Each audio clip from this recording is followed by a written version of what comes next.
Okey, kita pergi kepada example 4 pula.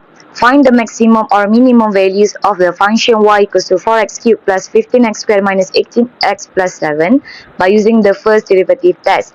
So, sekarang ni kita nak cari maximum dengan minimum value untuk function kita yang ini menggunakan first derivative test. So, ingat untuk guna first derivative test, kita hanya tengok sahaja kalau first dia naik kemudian dia turun, ini adalah maximum. Kalau dia turun first kemudian dia naik, ini adalah minimum. Kalau dia tak ada perubahan sign, ini adalah no extremum. Okey. Jadi untuk first derivative test kita hanya tengok yang ini sahajalah. First kali apa yang kita kena buat adalah kita kena cari differentiation dia. Sebab untuk nak tahu yang naik atau turun itu kita hanya defer kepada f prime x dia. Kalau f prime x dia greater than 0 maksudnya dia naik. Kalau f prime x dia less than 0 maksudnya dia menurun. Okey.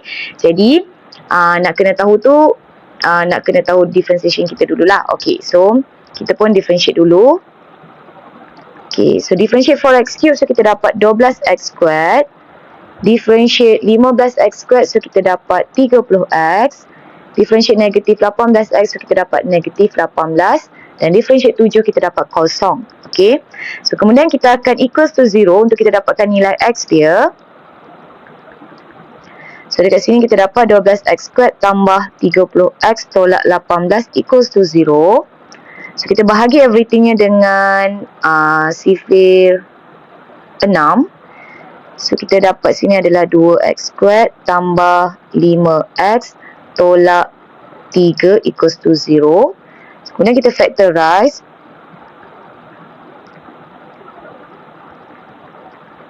So 2x squared. Okay, so dekat sini adalah sini 3, sini 1 lah. Okay, so kita tengok 2x squared 6 tolak 1 5 tolak 3. Okay, 6. Okay, so factorization kita yang kita dapat adalah 2x tolak 1 darab x tambah 3 equals to 0. Okay, kemudian kita dapat sini x sama dengan 1/2 dan juga x sama dengan negatif 3.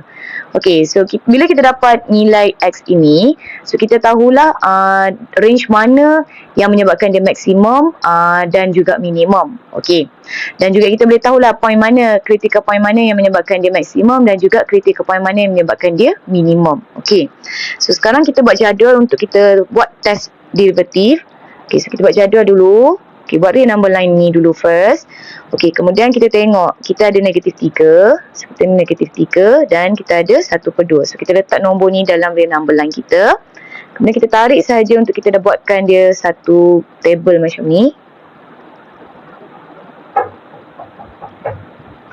Okay, so dekat sini adalah untuk kawasan yang negatif infinity ke negatif 3. Kemudian negatif 3 ke 1/2. Sini 1/2 ke infinity. Okey, kemudian kita ambil test value. Kita ambil apa-apa saja nilai yang ada dalam range tersebut. So, katalah kita ambil negatif 5. So, sini daripada negatif 3, 1/2 kita ambil nilai kosong. 1/2 ke infinity kita ambil 5 lah. Okey, kemudian kita nak gantikan ke dalam mana? So, kita nak gantikan ke dalam differentiation kita. So, sebab kita nak tahu kita ada berubah sign ataupun tidak. Okey, jadi kita akan masukkan ke dalam y prime kita lah. Okey. Okay, so sekarang kita akan kat sini last sekali adalah conclusion dia lah ataupun shape dia. Okay, so now apa yang kita buat, kita akan gantikan negatif 5 ni masukkan ke dalam kita punya differentiation kita yang ini. Okay. Okay, so tugas kita adalah gantikan negatif 5 ni masuk ke dalam first derivative test kita ni. So kita akan dapat nilai dekat sini adalah 132. Tapi kita bukan nak nilai dia, kita hanya nak tengok sign dia sahaja. So kita nampak dia adalah positif. So kita akan letak sini adalah positif. Okey, kemudian kita ganti pula nilai kosong ke dalam 12x squared tambah 30x tolak 18 ni. So kita dapat sini adalah negatif. Kita tak nak ambil nilai dia, kita hanya nak tengok sign dia sahaja. Okey, kemudian kita ganti pula positif 5 ke dalam first derivative. So kita dapat positif. Okey, so dekat sini kita tahu kalau dia positif, maksudnya shape dia meningkat macam ni. Kalau dia negatif, shape dia menurun macam ni. Kalau dia positif, meningkat macam ni. Okey, so dekat sini apa yang kita boleh nampak, pada X sama dengan negatif 3, kita nampak perubahan adalah mula-mula naik, lepas tu dia turun. So, maksudnya dia adalah maksimum. Okey. Pada 1/2 pula, kita tengok first dia turun, kemudian dia naik. Maksudnya ini adalah minimum. Okey, jadi kita tahulah pada negatif 3 dia maksimum, pada 1/2 dia minimum. Okey, so sekarang kita nak kena cari dia punya point dia. Okey, jadi nak cari point, kita dah ada nilai X. So, kita gantikan nilai X ini ke dalam nilai Y.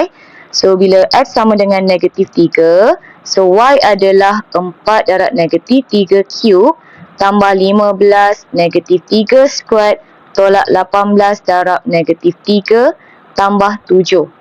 Okay, so just tekan je kalkulator. Okay, so kita dapat sini adalah 88.